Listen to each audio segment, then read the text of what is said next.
We want to go into the Word of God now. And I know every one of us is going to be blessed today. Because God is here. And our Father in the Lord, our God has prepared for this commission. And for this wonderful service. God is going to use him tremendously to bless our destiny. As we rise up on our feet, brethren, Jesus Christ, as we are putting our hands together for the Lord, we are sitting back. To call on our Father in the Lord. Apostle Wale Olade, Apostle Aladura General.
Fún bàbá àti fún ọmọ àti fún Ọlọ́run ẹ̀mí mímọ́. Yóò tún aláti kọ́ṣe, ó ń bẹ nísìnyí, bẹ́ẹ̀ ni yóò sì máa rí ní ìgbà gbogbo, ayé àìnípẹ̀kun. Àmín. Ọlọ́run tó jókòó sí òbírípo ayé tí gbogbo àwọn èèyàn dàbí ẹlẹ́gà àgbé yín ga. Thank you, Lord. Lámà tó mọ ìpín ẹ̀dá àgbé yín ga. Kọ́lékọ́lé ìsálú òde ọ̀run Ọlọ́run tó ní kálámù lọ́wọ́ àgbé yín ga. Thank you, Lord.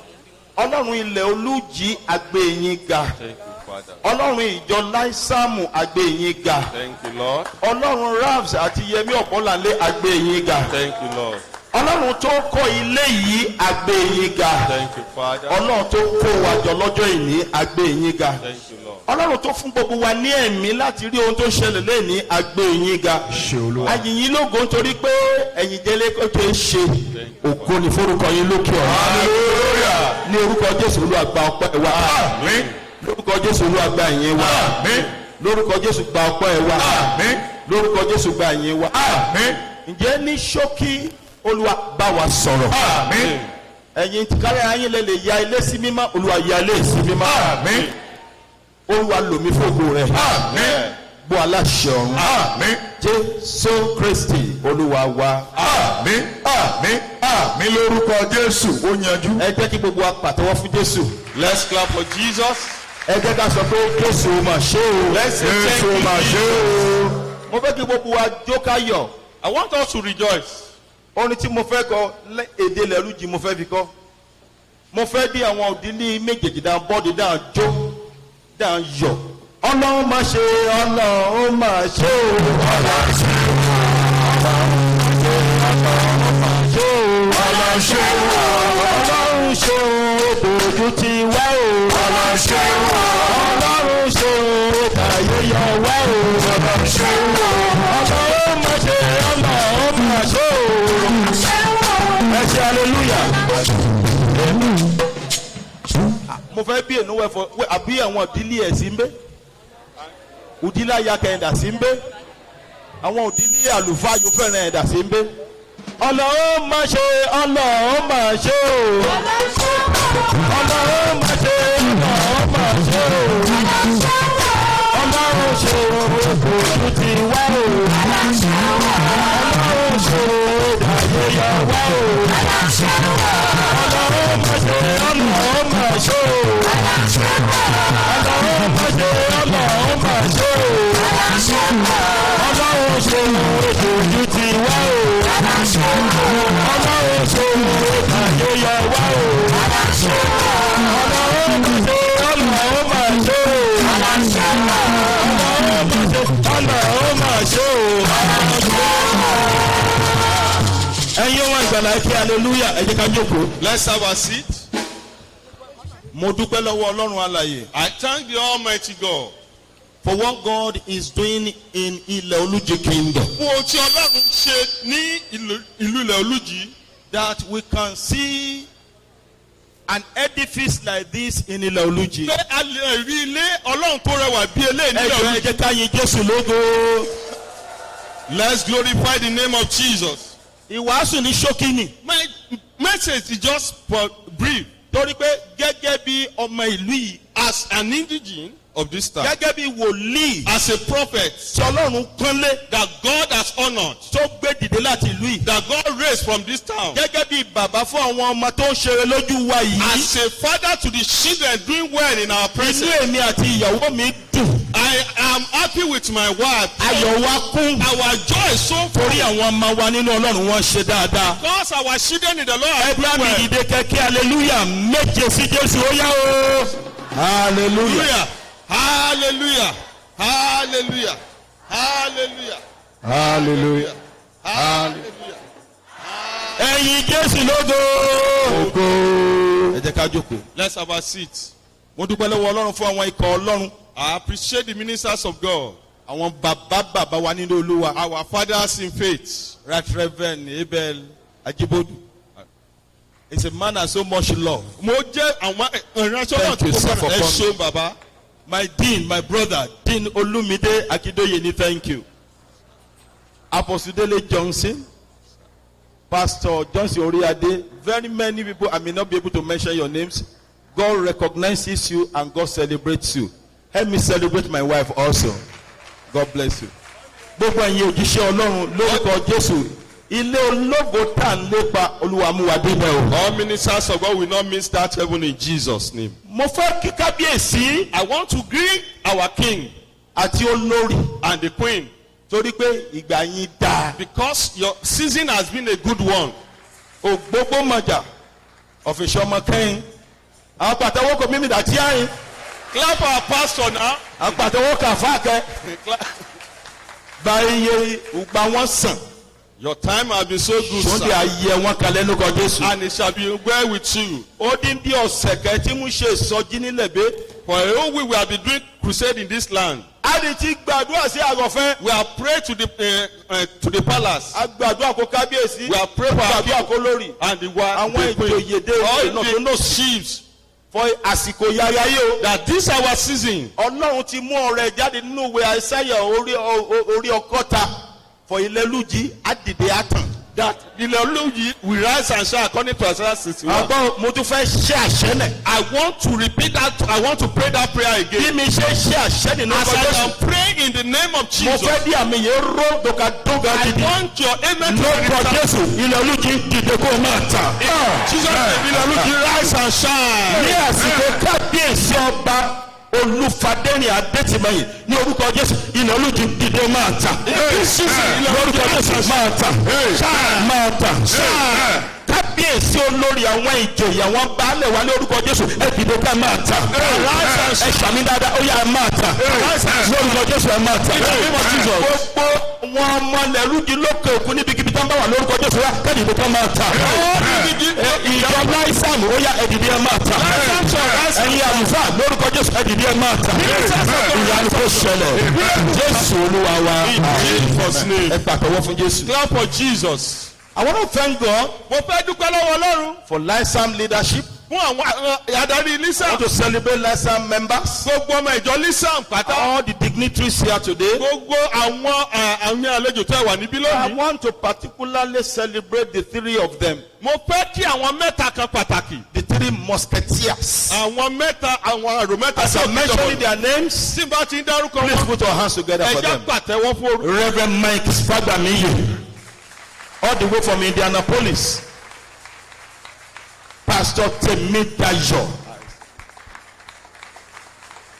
and Reverend Obolanle with their wives and children. I celebrate the three of you. Ìyàwó àtọmọ wọn. May the Lord bless you. Kọ́lọ́run bùkún fún yín. We are here to celebrate God this morning, Àwọn láti bá Ọlọ́run yọ̀ ní àárọ̀ yìí. and it is a thing of joy. Ó jẹ́ nǹkan ayọ̀. When my son mounted the pulpit, Nígbà tí ọmọ mi gorí àga wàásù. he has preached the message. Ó ti gbọ́ gbogbo ìwàásù tí mo fẹ́ wà. I will just add a little. Màá kàn fi díẹ̀ kún ni. You see, there are 7 things Àwọn nǹkan méje kan wà that I want you to take note of. tí mo fẹ́ kẹ́ ẹ kíyèsí. And I've been telling you this Mo sì ń sọ èyí fún yín with your other friends. pẹ̀lú àwọn ọ̀rẹ́ yín tó kù. When anything is good, Tí nǹkan bá ti dá, God is suddenly behind it. Ọlọ́run ló wà lẹ́yìn rẹ̀. 20 years ago, 20 ọdún sẹ́yìn. who thought then that things like this can happen in Ta ló Israel? lè rò pé nǹkan bí eléyìí lè ṣẹlẹ̀?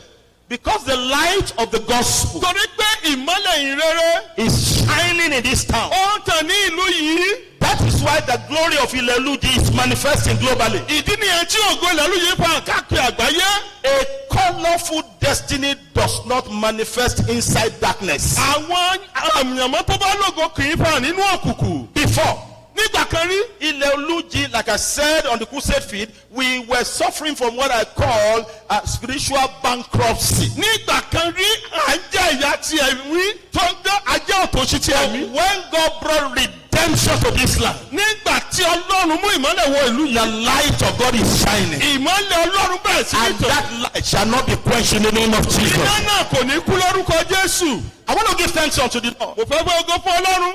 while reminding you of these 7 things. Nígbà tí mo bá ń tẹ́kẹ̀ kíyèsí nǹkan méje You yìí. have mentioned Ezra chapter 6. A ti ka ìwé Ẹ́sírà orí kẹfà. When Cyrus the king Nígbà tí ọba Sírọ́sì gave the command tó pàṣẹ that the house of the Lord must be built, tí a gbọ́dọ̀ kọ́ ilé Olúwa.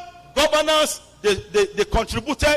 Àwọn Men and women, they contributed. ọkùnrin àtobìnrin wọ́n dáwọ́ papọ̀. And in verse 16, Ní ẹsẹ̀ the kẹrìndínlógún. people came with joy to dedicate the house of the Lord. Inú wọn sì gùn láti wá gba ilé Ọlọ́run sí mímọ́. Before I remind you of those 7 things, Kí n tó rán yín létí nǹkan méje wọ̀nyí. may I openly commend you and your wife Mo fẹ́ mọ rírì yín àti ìyàwó yín. for 12 major things Fún méjìlá kan pàtó that I've seen in you. tí mo rí nínú yín. Number 1, Èkíní, exploits of faith. ẹ ní ìgbàgbọ́ tó jinlẹ̀. I called you, Mo pè I called Reverend Fagbamiye mo pe ìránṣẹ́ Ọlọ́run fún ẹgbàá mi and yé. Pastor Temidayo. Àti ìránṣẹ́ Ọlọ́run I Tèmídayọ̀. said, I will not mentor you with money. Mi ò ní fi owó bà yín jẹ́ kí n máa fún Did I tell you that? Ṣé mi ò sọ bẹ́ẹ̀ fún yín?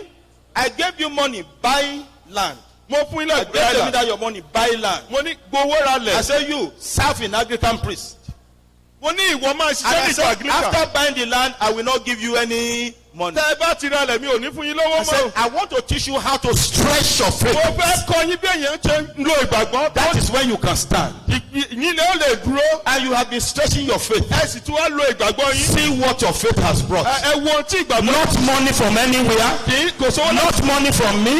Not money from anywhere. It is from God. Somebody shout hallelujah. kí ẹ kí hallelujah. So I commend the two of you mo rírà for yín the méjì. journey of faith. fún ìrìnàjò ìgbàgbọ́. You could have abused.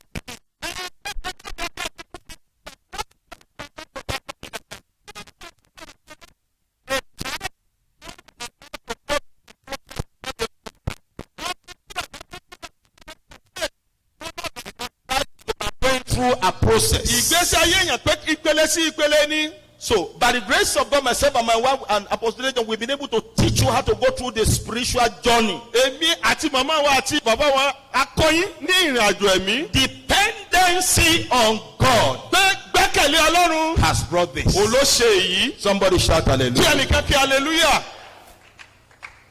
I want to commend your focus, mo fẹ́ mọ rírì gbogbo ìfojúsùn yín. your dedication to your assignment. ìfarajì sí iṣẹ́ tá a pè yín sí.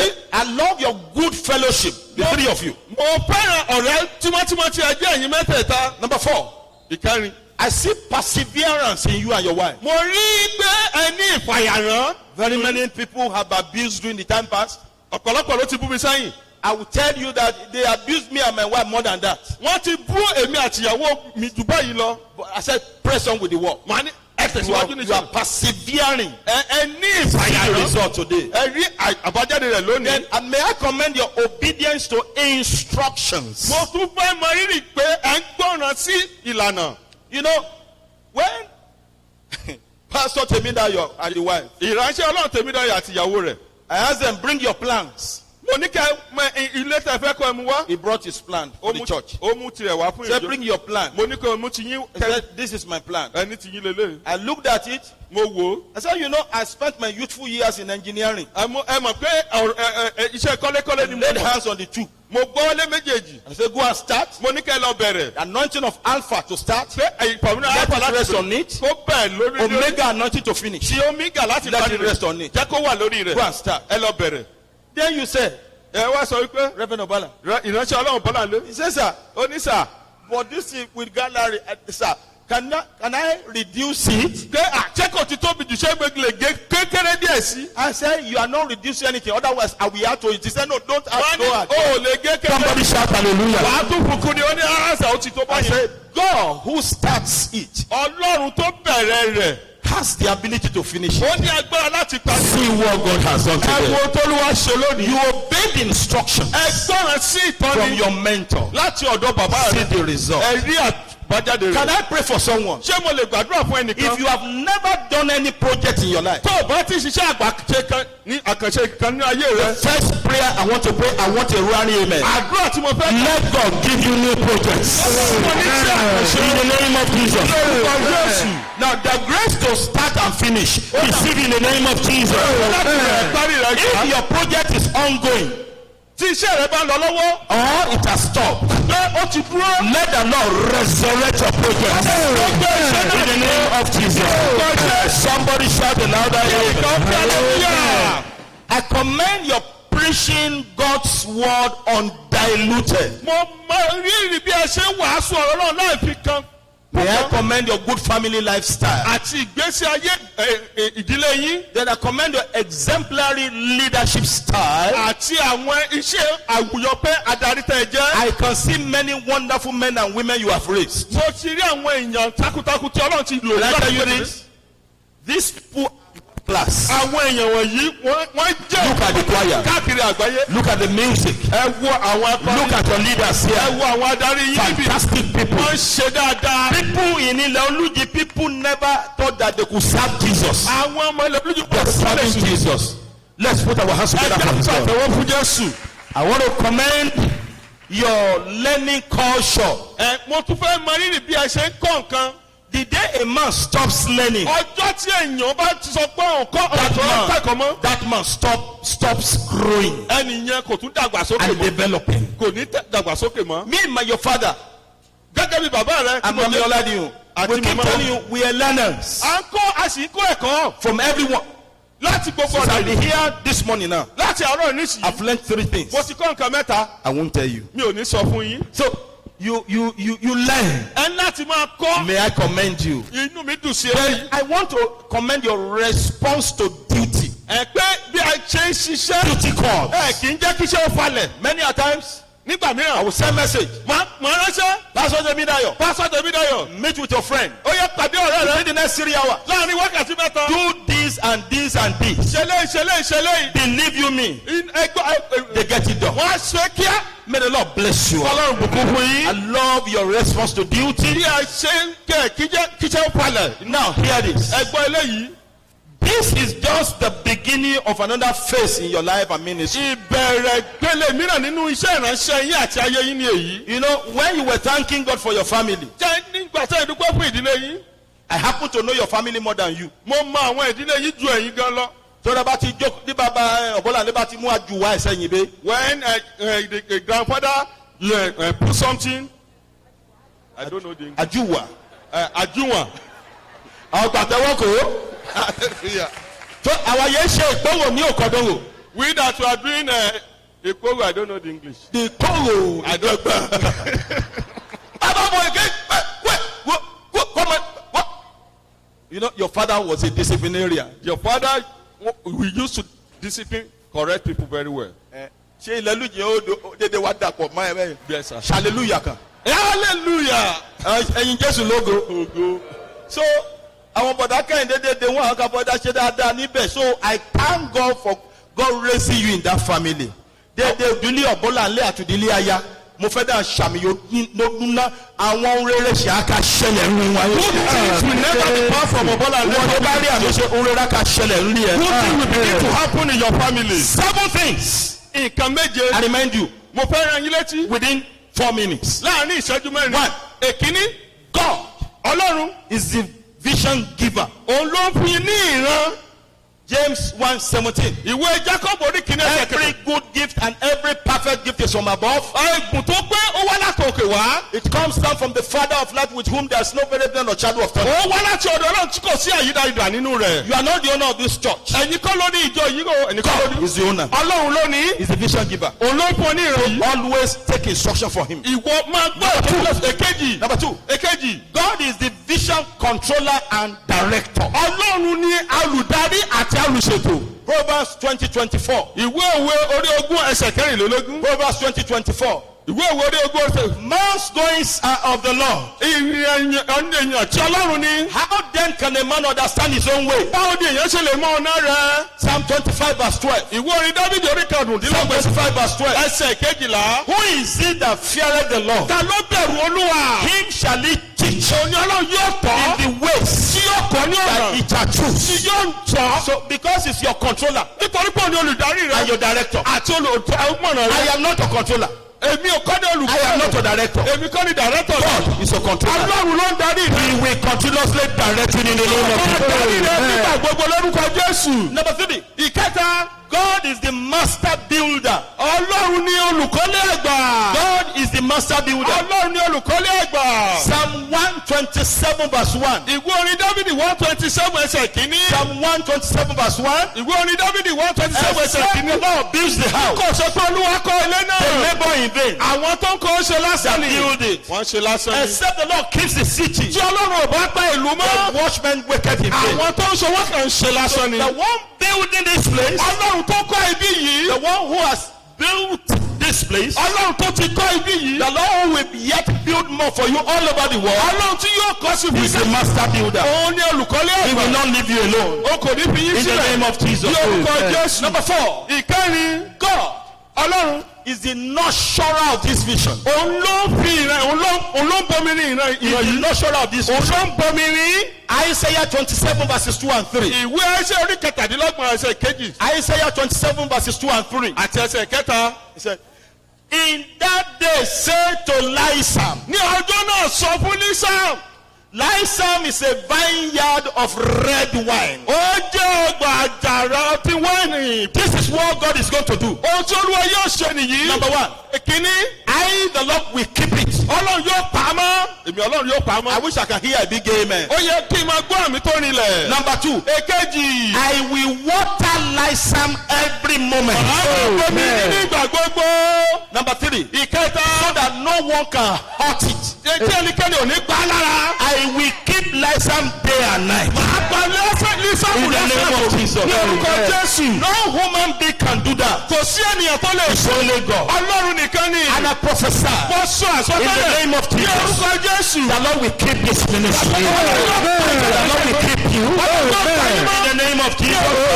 The Lord will water this ministry. In the name of Jesus. Ní orúkọ Jésù. Nobody will hurt this ministry. Ẹni tó pa iṣẹ́ náà In the name of Jesus. Ní orúkọ Jésù. God will keep it day and night. In the name of Jesus. Ní orúkọ Jésù. Number 5. Ìkarùn-ún. God is the vision supplier. Ọlọ́run ni ó ń fún ọ ní ìran àwọn ìran yìí. He is the supplier. Òun ló gbé kalẹ̀. Now, hear this and hear very Ẹgbọ́n mi well. dáadáa. Psalm 68 verse 19. Ìwé orin Dávídì. Psalm 68 verse 19. Orí kejìdínláàdọ́rin. Blessed be the Lord Ògo ni fún Ọlọ́run. who daily loads us with benefit. Ó fún ọ ní ìbùkún yanturu lójoojúmọ́. Even the God of our salvation. Ọlọ́run ìgbàlà wa. You know, God every day He gives you. He gives you. He gives you good health. Helps you. So who can do that for you? Ta ló lè ṣe léyìn Can fún yín? anybody do that? Ṣé ẹnikẹ́ni lè See ṣe? what He has done. Ẹ wo tí Olúwa ti ṣe. He daily loads you with benefit. Lójoojúmọ́ ló ń fún ọ ní àwọn àǹfààní He is lọ́pọ̀lọpọ̀. the vision supplier. Òun ló ń fún ọ ní ìran. Can I pray this prayer? Ẹ jẹ́ n gbàdúrà In yìí. the name of Jesus. Ní orúkọ Jésù. Divine supplies will not stop in the name of Jesus. Ṣé kò ní dúró lórúkọ Jésù? They are only saying amen where the king is. So let me now focus here. Ibi náà. Divine supplies will not stop in your life. Ṣé kò ní dúró lọ nínú ayé yín? Shami ebe Will shami. you say amen? I did try one. Divine supplies will not stop in the name of Jesus. Kò ní dá sọ́dún Somebody ayé. shout hallelujah. Number 6. Ìkẹfà. God is the announcer of this ministry. Ọlọ́run ló ń kéde iṣẹ́ ìránṣẹ́ yìí. Psalm 29. Ìwé orin Dávídì orí Ó ní kọkàndínlọ́gbọ̀n. ohùn Olúwa ó lágbára ó níyì púpọ̀. The voice of the Lord is full of majesty. Ó ní ohùn Olúwa ó ń búramúramù lójú omi. The voice of the Lord thunder on the sea. Ó ní ohùn Olúwa ó máa ń ya igi pàápàá igi kẹ́dárì The ní. voice of the Lord breaketh the cedars of Ó ní Lebanon. ohùn Olúwa ó máa ń mú abo àgbọ̀nrín bímọ. The voice of the Lord breaketh Ó ní ohùn Olúwa ó máa ń fi igbó dídí hàn. the voice of the Lord open the forest. Ọlọ́run ni ọ̀rọ̀ gbẹ́nu ọmọ èèyàn fọ̀hún. The God is the Almighty God that can speak. Ọlọ́run bá ti wà nínú iṣẹ́ kan. When God is in a duty, Ọlọ́run ló ń fún iṣẹ́ lóhùn. He is the one that give a voice to any Gbàdúrà. occasion. I pray. Mo fẹ́ kí gbogbo ìjọ I ṣàmì. want everyone to say amen. Ẹgbẹ́ o. Listen. Listen. Tí èèyàn bá yí rédíò sí volume 2. When you tune the volumes of radio to 2, Ohun level 2 làwọn èèyàn máa gbọ́. you will hear the voice at that level 2. Ṣùgbọ́n Ọlọ́run náà fẹ́ yí volume sí level 20. God wants to increase the volume to 20 Kí gbogbo àgbáyé gbọ́. so that the whole world will Ní hear. orúkọ Jésù. In the name of Jesus. Ohun ìjọ yìí. The voice of Ní orúkọ Jésù. Olúwa yí sókè. Lórúkọ Jésù. Olúwa yí sókè. Lórúkọ Jésù. Olúwa yí sókè. Hallelujah. Ìkeje. The seventh one. Ìkeje. God is the helper of this vision. Ọlọ́run ni olùrànlọ́wọ́ iṣẹ́ ìránṣẹ́ yìí. Hebrews 4:16. Ìwé Hébérù orí kẹrẹsẹ̀ kẹ́nìdínlógún. Hebrews 4:16. Ìwé Hébérù orí kẹrẹsẹ̀ Let kẹ́nìdínlógún. us therefore ẹ jẹ́ kí come boldly. Ká wá síwájú The throne of grace. iṣẹ́ ìdájọ́ ìlọ́wọ́. That we may obtain mercy Láti gba àánú and find help àti gba in ìrànlọ́wọ́ times of need. nígbà tí a nílò. This is an index Èyí ń tọ́ka sí out of many indices nínú ọ̀pọ̀lọpọ̀ nǹkan of the help of God. nípa ìrànlọ́wọ́ Ọlọ́run. And it's a fraction. It's a fraction. Ó jẹ́ kékeré. Because globally, Lysam will be in every continent of the world. Ìjọ lásán. Amen. Who is your helper? Ta ni olùrànlọ́wọ́ Who yìí? is showing you mercy? Ta ló ń Who is ṣàfihàn? giving you favor? Ta ló ń fún yín Who is lọ́sọ̀rọ̀? giving you power? Ta ló ń fún yín Who is lọ́sọ̀rọ̀? giving you wisdom? Ta ló ń fún yín Who is lọ́sọ̀rọ̀? giving you goodness? Ta ló ń fún yín ní rere? Somebody shout hallelujah. Hallelujah. So in dedicating this place unto the Lord, Pé à ń ya yí bí ìsinmi. don't forget these 7 nuggets. má gbàgbé nǹkan méje As long as you keep them in your tó o mind, bá ti fi sínú ọkàn rẹ. everything will go on well. gbogbo nǹkan yóò máa lọ To the nínú glory of God. sí ògo In ọlọ́run. Jesus' name. ní orúkọ Jésù. Amen. àmín. End of the message. àparí wàásù náà. So in dedicating this place unto the Lord, nípa yíyá ilé ìyísímẹ́ wá sí olúwa. the apostle of the house, àwọn àpọ́sítélì tó wà nínú ìjọ. the apostle of this house, àpọ́sítélì ìjọ yìí. Reverend Ralph Obolanle and Pastor Mrs. Yemi will be in front. wọ́n á wà níwájú. All the fathers and mothers in faith, they will follow. àwọn bàbá wa nínú ìgbàgbọ́ wọn á tẹ̀lé. The usher will show us the place to take, àwọn ọ̀ṣà wọn á darí wa níbi so that we go outside there a wà jáde sí ìta to do the dedication. láti yà á sí. Then we come in, nígbà tá a bá then wọlé. this altar will be consecrated unto the Lord. But I want you to take note of 3 scriptures. Everybody. ẹ kíyèsí àwọn ọ̀rọ̀ ọlọ́run mẹ́ta yìí gbogbo wa. Number 1. ìkíní.